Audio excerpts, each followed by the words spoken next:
नमस्कार दोस्तों, मैं मनोज राय हमारे YouTube चैनल MM गुरुजी पर आप सभी का हार्दिक स्वागत अभिनंदन है। आप सभी के सन्मुख अद्भुत ज्ञानमय अध्याय प्रस्तुत कर रहा हूँ। श्रीमद् भगवत गीता अर्जुन विषाद योग सरल हिंदी। जानते हैं कि आप भी इसे सुनने के लिए उतने ही बेकरार हैं। जी हाँ, ये है श्रीमद् भगवत गीता। पर इससे पहले कि इसे शुरू करें, कुछ एक बातें हैं जो हम आपसे शेयर करना जरूरी समझते हैं। ये बात तो हम सभी को मालूम है कि भगवान यानी कि परमात्मा एक ही हैं, पर उन्हें न पहचानने के कारण, न जानने के कारण इस बात को मानते नहीं हैं। परमात्मा को न जान पाने के कारण भी कई हैं, जिसमें सबसे पहला तो यही है कि वो दिखाई नहीं देता। सोचिए, जब आत्मा को ही आंखों से नहीं देखा जा सकता, तो परम आत्मा को कैसे देख सकते हैं? परम यानी कि सर्वोच्च, सुप्रीम, उनसे ऊंचा कोई और नहीं। वो एक रचयिता और बाकी सब उसकी रचना यानी कि क्रिएशन। जिस प्रकार एक आत्मा को अपनी बात कहने के लिए मानव का शरीर लेना पड़ता है और हम इंसान या मनुष्य कहलाते हैं, ठीक उसी प्रकार साइंस कहें या स्पिरिचुअल साइंस कहें, परम आत्मा को भी इंसान के शरीर का आधार लेना ही पड़ता है।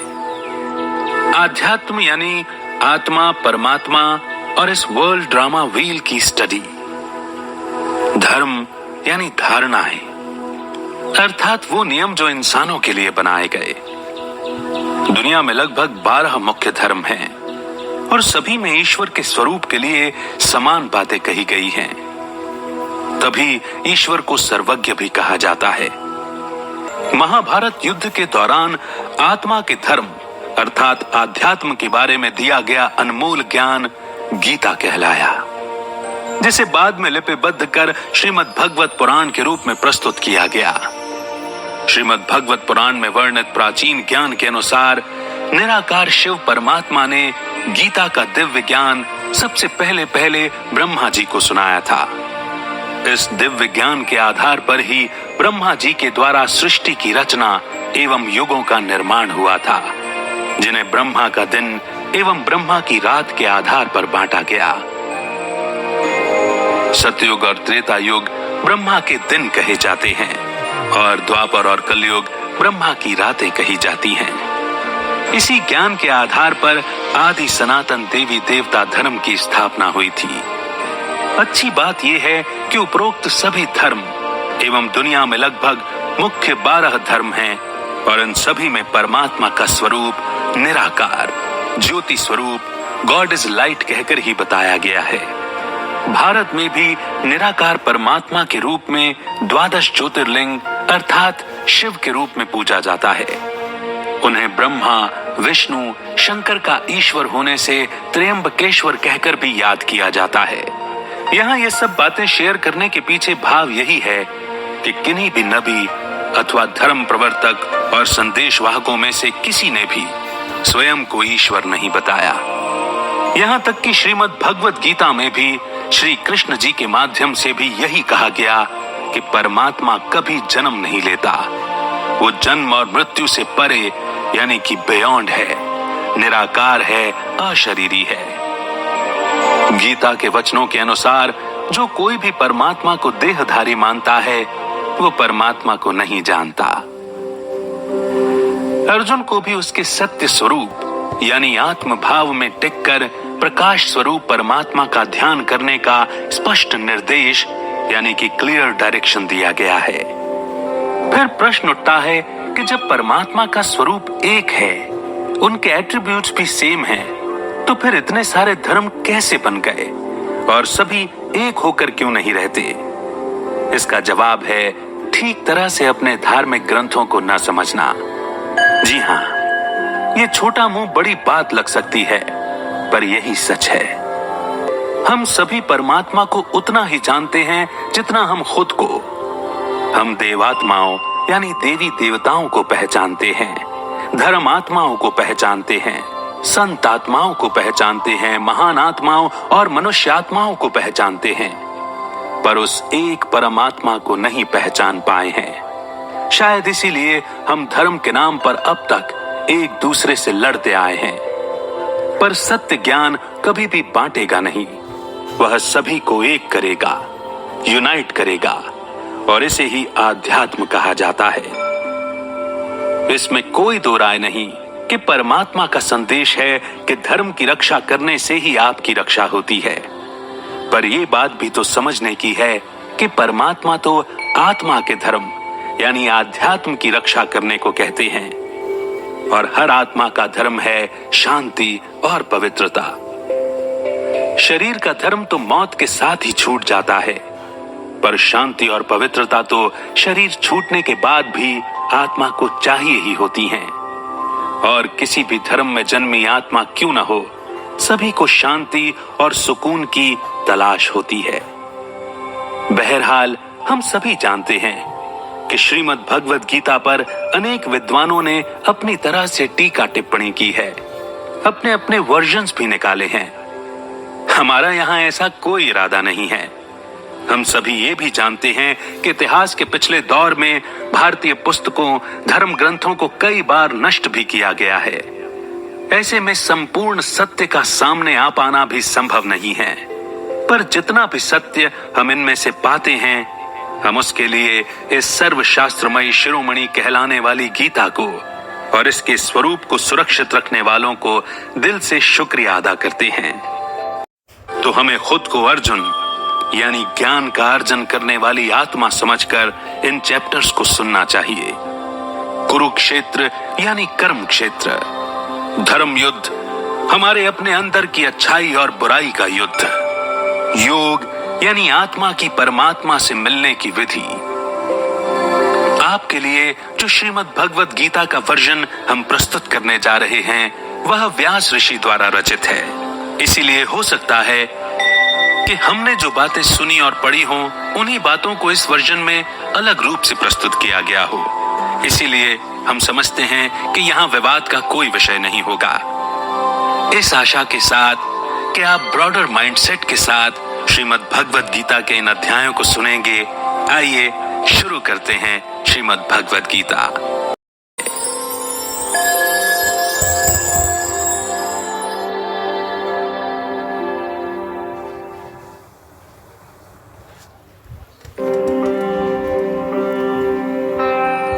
क्या आपने कुरुक्षेत्र में हुए युद्ध के बारे में सुना है? कहते हैं धर्म स्थापना के लिए लड़े गए उस युद्ध में इतने लोगों की जान गई थी कि वहां की मिट्टी रक्त से लाल हो गई थी। क्या आप जानते हैं कि युद्ध से होने वाले विनाश के बारे में सोचकर जब राजकुमार अर्जुन को दुख और मोह ने नमस्कार दोस्तों,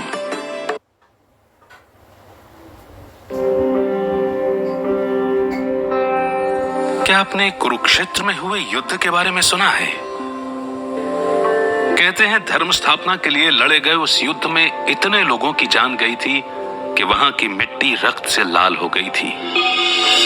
क्या आप जानते हैं कि युद्ध से होने वाले विनाश के बारे में सोचकर जब राजकुमार अर्जुन को दुख और मोह ने घेर लिया था, तब श्री कृष्ण ने उनसे क्या कहा था? आखिर क्यों लड़ा गया था वो युद्ध? क्या उद्देश्य था उसका? भगवद गीता का मतलब है भगवान द्वारा गाया हुआ गीत। इस पवित्र ग्रंथ की गहराई को समझना इतना आसान नहीं है। कई ज्ञानी कहते हैं कि भले ही ये युद्ध कुरुक्षेत्र की भूमि पर अस्त्र शस्त्र से लड़ा गया था, लेकिन इसमें दिए गए संदेश का मकसद हमें यह समझाना है कि हमारा मन भी कुरुक्षेत्र की तरह एक रणभूमि है, जहां लोभ, लालच, मोह, गुस्सा, वासना आदि कौरवों की तरह 100 अवगुण बसते हैं, जिन्हें हम पांचों इंद्रियों जो कि 5 पांडवों के प्रतीक हैं, उन्हें काबू में करके हराना होगा। तभी हम एक सुखी जीवन जी सकते हैं और मुक्ति पा सकते हैं। श्री कृष्ण हमारे मन की आवाज या आत्मा या फिर कॉन्शियसनेस का प्रतीक है, जो दुविधा के वक्त सवालों का जवाब देकर हमारी मदद करते हैं। और हर इंसान अर्जुन का प्रतीक है, जो दुविधा में घिरा हुआ है। श्रीमद् भगवद गीता मात्र उपदेश नहीं देती, बल्कि इंसान को जीवन जीने का सही तरीका सिखाती है। यह अमृत रूपी ज्ञान किसी एक धर्म तक सीमित नहीं है। इसमें भगवान ने पूरी सृष्टि के लिए कई अनमोल बातें बताई हैं, जिन्हें अगर अपने जीवन में उतारा जाए तो हम अनगिनत समस्याओं से बच सकते हैं। इस पवित्र ग्रंथ में आप ब्रह्मांड के उन रहस्यों के बारे में जानेंगे जिन्हें लेकर अक्सर हमारे मन में सवाल उठते हैं। कुरुक्षेत्र युद्ध के दौरान भगवान ने जीवन से जुड़े कई अनसुलझे सवालों के जवाब दिए हैं। इस किताब के जरिए आप धर्म और आध्यात्म को एक अलग नजरिए से देखने लगेंगे। इसमें बताई गई बातें आज भी बिल्कुल सटीक बैठती हैं, क्योंकि इंसान का मन अब भी उन्हीं विकारों और दुविधाओं से जूझ रहा है, जैसे कई हजारों साल पहले जूझ रहा था। और इसका कारण है अज्ञानता। इसमें बताई गई बातें अज्ञानता को दूर कर मन में ज्ञान का दीपक जलाती हैं, जिससे इंसान सब कुछ साफ साफ समझने लगता है और उसका बेचैन मन शांत हो जाता है। इन बातों को आप अपने जीवन के हर पहलू में उतार कर परख सकते हैं। देखा जाए तो जीवन यात्रा एक समुद्र की तरह है, जिसमें हमें एक किनारे से दूसरे किनारे तक पहुंचना होता है। तूफान और लहरें वो चुनौतियां हैं जिनका सामना हमें इस सफर के दौरान करना पड़ता है। और ये पवित्र ग्रंथ जो समय और काल चक्र से परे है, ये वो नाव है जो हमें सही रास्ता दिखाती है, निराशा और अंधकार में डूबने से बचाती है। तो आइए शुरू करते हैं श्रीमद् भगवद गीता का पहला अध्याय, विषाद योग।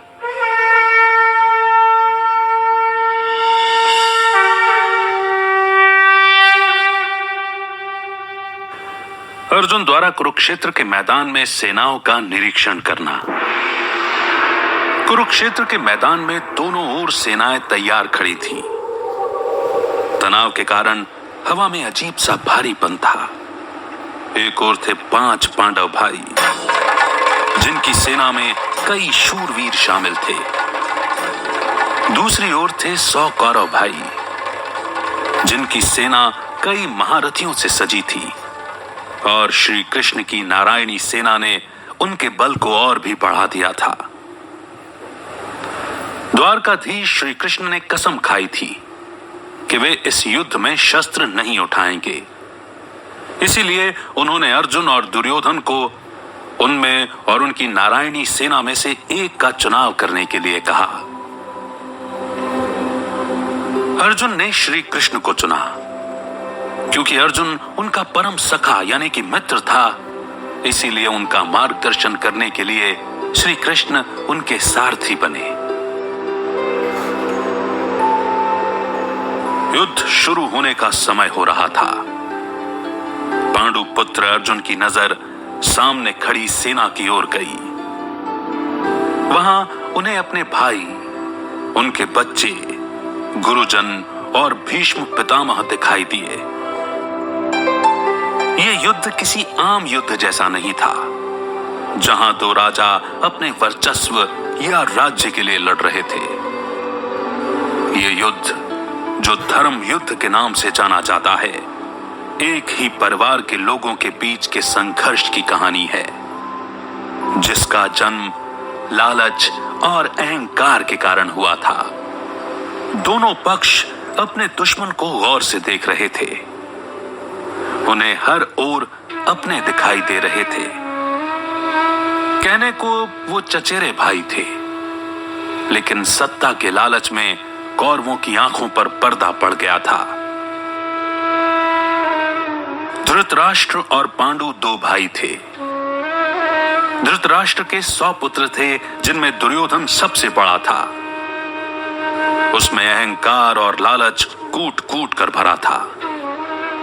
कहते हैं कि वो इतना दुष्ट और अधर्मी था कि उसके जन्म के समय प्रकृति भी उदास हो गई थी। पांडु के 5 पुत्र थे। पांडव जो धर्म के रास्ते पर चलने वाले लोग थे। दुर्योधन पर सम्राट बनने का जुनून सवार था। वो हर हाल में इस युद्ध में पांडवों को हराकर अपनी जीत चाहता था। ना उसे निर्दोषों के जान की परवाह थी, ना अपने भाइयों के खोने का गम। उसे पूरा यकीन था कि भीष्म पितामह, अंगराज कर्ण, अश्वत्थामा और गुरु द्रोणाचार्य जैसे महारथियों का साथ होने से उसकी जीत निश्चित थी। लेकिन उसके विश्वास के विपरीत जीत तो पांडवों की होनी थी, क्योंकि श्री कृष्ण उनके पक्ष में थे। श्री कृष्ण धर्म के पक्ष में थे। पांडव पराक्रमी योद्धा होने के साथ साथ बहुत ज्ञानी भी थे। वो ये युद्ध नहीं चाहते थे। वो सिर्फ 5 गांव का अधिकार चाहते थे ताकि सुख शांति से रह सकें। लेकिन जब दुर्योधन ने भूमि का एक टुकड़ा तक पांडवों को देने से इनकार कर दिया, तब युद्ध के अलावा कोई रास्ता नहीं बचा।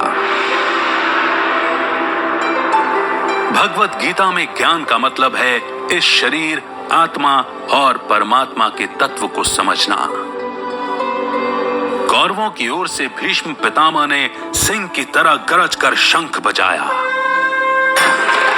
इसके बाद शंख, नगाड़े, ढोल सब एक साथ बज उठे, जिनकी आवाज से भयंकर गर्जना हुई। दूसरी ओर सफेद घोड़ों से सजे अलौकिक और दिव्य रथ पर बैठे श्री कृष्ण और अर्जुन ने शंखनाद किया। उनके पक्ष में बाकी भाइयों ने अलग अलग दिव्य शंख बजाए। उन सभी के शंख की गूंज से धरती और आकाश दोनों कांप उठे। जैसे जैसे रथ आगे बढ़ने लगा, सामने अपने लोगों को देखकर अर्जुन का मन गहरे दुख और विषाद से भर गया। जब उन्हें अपनी दुविधा का कोई हल, कोई जवाब नहीं मिला, तो उन्होंने श्री कृष्ण को अपने मन की पीड़ा बताई। हालांकि ये बातचीत अर्जुन और श्री कृष्ण के बीच हुई थी, लेकिन दोनों ओर की सेनाएं और सभी लोग उनकी बातें सुन पा रहे थे। श्री कृष्ण ने उनके बेचैन मन को शांत करने के लिए हर सवाल का जवाब दिया। जैसा कि हमने आपको पहले बताया कि गीता के इतने वर्जन्स हैं कि उनमें अलग अलग बातें पढ़ने और सुनने को मिलती हैं।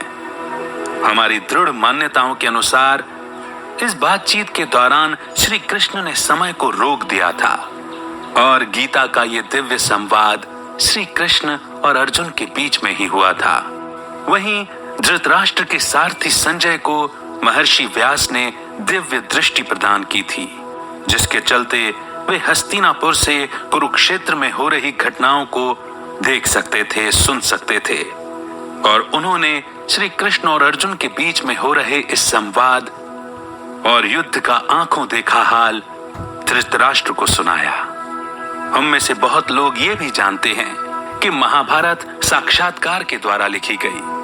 महर्षि वेदव्यास साक्षात्कार करना और उसे लिखना एक साथ नहीं कर सकते थे, तो उन्होंने श्री गणेश जी की मदद ली थी और श्री गणेश जी इसी बात पर राजी हुए थे कि जब तक महर्षि वेदव्यास बोलते रहेंगे वे लिखते रहेंगे। ज्यों ही महर्षि वेदव्यास पॉज लेंगे या विराम लेंगे, श्री गणेश जी लिखना छोड़ देंगे। बहरहाल अर्जुन के बेचैन मन को शांत करने के लिए श्री कृष्ण ने उनके हर सवाल का जवाब दिया और तब ये महान ग्रंथ अस्तित्व में आया।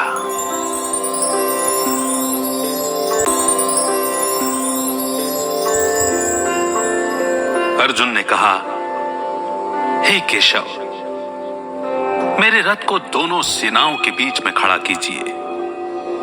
युद्ध क्षेत्र में डटे युद्ध की इच्छा रखने वाले इन योद्धाओं को मैं ठीक से देखना चाहता हूं। कि मुझे किन किन के साथ इस महासंग्राम में युद्ध करना होगा। इस श्लोक में यह बताया गया है कि अर्जुन अपनों को देखकर कमजोर पड़ रहे थे। उनका मन बेचैन हो रहा था और युद्ध शुरू करने से पहले वो देखना चाहते थे कि दुश्मन के रूप में उन्हें किन किन योद्धाओं का सामना करना होगा। एक सच्चा ज्ञानी और दयालु इंसान कभी किसी को तकलीफ और दुख नहीं पहुंचा सकता। अर्जुन एक महान योद्धा होने के साथ साथ बहुत ज्ञानी भी थे। वो भगवान के सच्चे भक्त और बहुत दयालु थे। उनमें अपने भाई और परिवार से युद्ध करने की कोई इच्छा नहीं थी। वो किसी की हत्या करने में विश्वास नहीं करते थे। इसीलिए युद्ध के परिणाम को सोचकर उनका मन दुख से भरा हुआ था।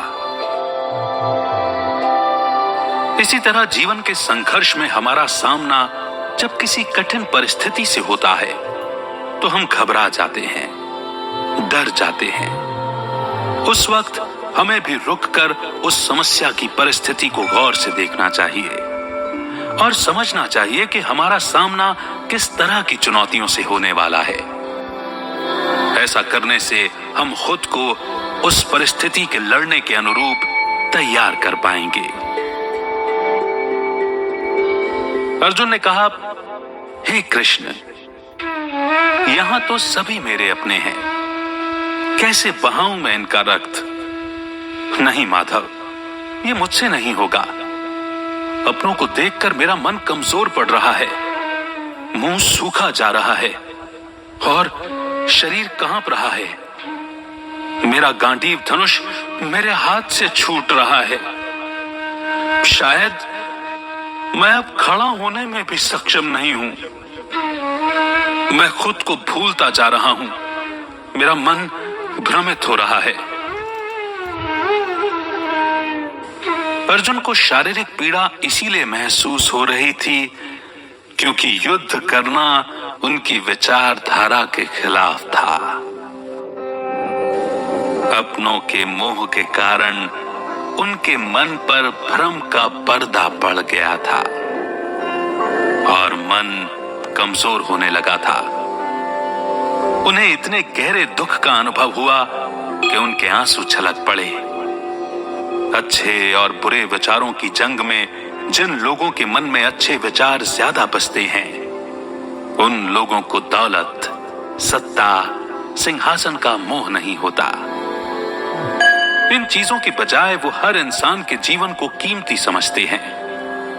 यहां उनके शारीरिक लक्षण उनकी कमजोरी को नहीं, बल्कि उनके दिल की कोमलता और दया को दिखाते हैं। जीवन में भी यही होता है।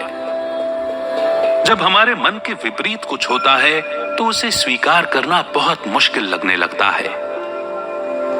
जब इंसान दुख और निराशा से घिर जाता है तो उसके मन में कई सवाल उठने लगते हैं। सामने की रुकावटों को देखकर उसका मन कमजोर पड़ने लगता है। निराशाजनक और संकट से भरी स्थिति का सामना करते वक्त हम घबराकर हार मान लेते हैं। अज्ञानता के कारण हमारी बुद्धि भ्रमित हो जाती है। हे केशव, मैं युद्ध के बहुत बुरे परिणाम देख रहा हूं। युद्ध में अपनों को मारकर हमारा कल्याण कैसे हो सकता है? मैं इस तरह ना तो जीत पाना चाहता हूं और ना ही राज्य, ना ही संसार के सुख। अगर मुझे तीनों लोक भी दे दिए जाएं, तब भी मैं किसी को मारना नहीं चाहूंगा। तो फिर स्वर्ग के सामने धरती पर इस छोटे से राज्य की कीमत ही क्या है? अर्जुन के मन में रह रहकर यह ख्याल आ रहा था कि इस युद्ध से मैं क्या पाऊंगा और क्या खो दूंगा। क्या किसी को मारकर हासिल की गई जीत खुशी दे सकती है? क्या किसी को दुख देकर इंसान सुखी हो सकता है? चाहे आप भगवान के अस्तित्व में विश्वास करें या ना करें, लेकिन एक अटल सच ये है कि हर एक्शन का एक रिएक्शन होता है। आप जो भी कर्म करेंगे उसका कोई ना कोई नतीजा तो आपके सामने जरूर आएगा। एक्शन रिएक्शन के सिद्धांत को जानने के बाद भी अगर जानबूझकर हम कुछ गलत करते हैं तो हमें शांति का अनुभव नहीं हो सकता। अर्जुन भी इसी तरह अपने कर्म के परिणाम के बारे में सोचकर परेशान हो रहे थे। अर्जुन ने कहा, हे केशव, अपने ही परिवार को मारकर हम कैसे सुखी होंगे? ये सच है कि ये अधर्मी लालच में आकर भ्रष्ट हो गए हैं, लेकिन इन्हें मारकर मुझे सुकून नहीं मिलेगा। इन्हें मारकर तो हमें पाप ही लगेगा। क्या हमें इस पाप से बचने का विचार नहीं करना चाहिए? यहां बताया गया है कि जब इंसान पर कोई चीज पाने का जुनून सवार हो जाता है तो वो अधर्म का रास्ता अपनाने से भी नहीं चूकता। अपने ही भाइयों को मारना, जैसा दुर्योधन करने की योजना बना रहा था, एक ऐसे आदमी के बारे में बताता है जो अपने अंतरात्मा की आवाज नहीं सुनता। अर्जुन ने धर्म और नीति का साथ कभी नहीं छोड़ा, लेकिन दुर्योधन जैसे लोग अपने स्वार्थ के लिए अपनी नीति को बदलने में जरा भी नहीं झिझकते। अर्जुन सोच रहे थे कि किसी की जान लेने जैसा घिनौना काम करने के लिए कोई इतना उतावला कैसे हो सकता है? ये तो महापाप है। क्या लालच ने उन्हें इतना अंधा कर दिया है कि वो अपने ही लोगों के खून के प्यासे हो गए हैं? अर्जुन के मन में विचार आ रहा था कि राज्य पाने के लिए कौरवों को मारने से ज्यादा उचित है कि धर्म का रास्ता अपनाकर उन्हें माफ कर दिया जाए। इस श्लोक में बताया गया है कि इंसान की इच्छाओं का कोई अंत नहीं है और अक्सर वो अपनी इच्छा पूरी करने के लिए गलत रास्तों को अपना लेता है, जैसे दुर्योधन ने किया था। इसीलिए हमें अपनी इच्छाओं और भावनाओं को काबू में रखने की जरूरत है, नहीं तो इसके परिणाम भयानक हो सकते हैं। इस शरीर को सुख देने के लिए किसी के साथ बुरा करना ठीक नहीं है। हे माधव, कुल के नाश से धर्म नष्ट होगा, जिससे पाप बढ़ेगा और आने वाली पीढ़ी भी बर्बाद हो जाएगी। जिसका धर्म नष्ट हो जाता है वो पाप का भागीदार बनता है। हम लोग बुद्धिमान होकर भी लोभ और सुख के लिए अपनों को मारने पर आतुर हैं। इससे बेहतर तो ये होगा कि मैं अपने हथियार डाल दूं और धृतराष्ट्र के पुत्र मुझे मार दें। वो मौत भी मेरे लिए ज्यादा कल्याणकारी और सुखदायी होगी। अर्जुन यहां कहना चाहते हैं कि जब घर के बड़े बुजुर्ग गुजर जाते हैं तो घर की नींव हिल जाती है और परिवार बिखरने लगता है। तब उस कुल का नाश होता है जिसका बुरा परिणाम आने वाली पीढ़ी तक को भुगतना पड़ता है। कुल का विनाश होने पर पुराने धर्म का नाश हो जाता है, जिस वजह से पूरे परिवार में अधर्म और पाप फैल जाता है। थोड़ी सी भूमि के टुकड़े के लिए वो इतना सब कुछ दांव पर नहीं लगाना चाहते थे। इस विनाश को रोकने के लिए वो मरने तक को तैयार थे, लेकिन युद्ध का मैदान सजा हुआ था और वो जानते थे कि अंत में उन्हें लड़ना ही होगा। इस दुख से बेचैन होकर अर्जुन ने अपना धनुष त्याग दिया और जाकर रथ में बैठ गए। अर्जुन बुद्धिमान थे, लेकिन वो ये भूल गए कि जब पुराने धर्म का गलत इस्तेमाल होने लगे तब उसका नाश करना जरूरी हो जाता है। उसके नाश के बाद ही नए निर्माण की नींव रखी जा सकती है। बदलाव ही प्रकृति का नियम है, इसीलिए हमें बदलाव से घबराना नहीं चाहिए। यहां इंसान के मन की स्थिति को दिखाया गया है कि जब वो चुनौतियों को सामने खड़ा देखता है तो घबरा जाता है और बेतुके तर्क देकर हार मानकर भाग जाना चाहता है। और कुछ नहीं तो वो तमाम बेबुनियाद दलीलें देने लगता है कि आखिर क्यों पीछे हट जाना बिल्कुल सही फैसला है। उसके सोचने समझने की शक्ति खत्म हो जाती है और वो सही कदम नहीं उठा पाता। ऐसे में जरूरी है अपने बेचैन मन को शांत करना, अपना मनोबल बढ़ाना और अपने कर्म से भागने की बजाय उसका डटकर सामना करना।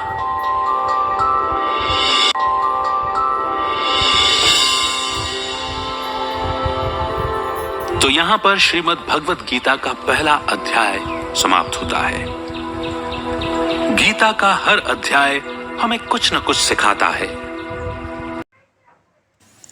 हेलो दोस्तों, आशा करता हूँ कि आप सबको ये स्टोरी ज़रूर पसंद आई होगी। और अगर आप सब ये चैनल मेरा सब्सक्राइब नहीं किया है तो सब्सक्राइब कर लीजिए, ताकि फिर नई स्टोरी लेकर आएँ तो आप तुरंत देख सकें। लाइक और कमेंट अवश्य करें। धन्यवाद।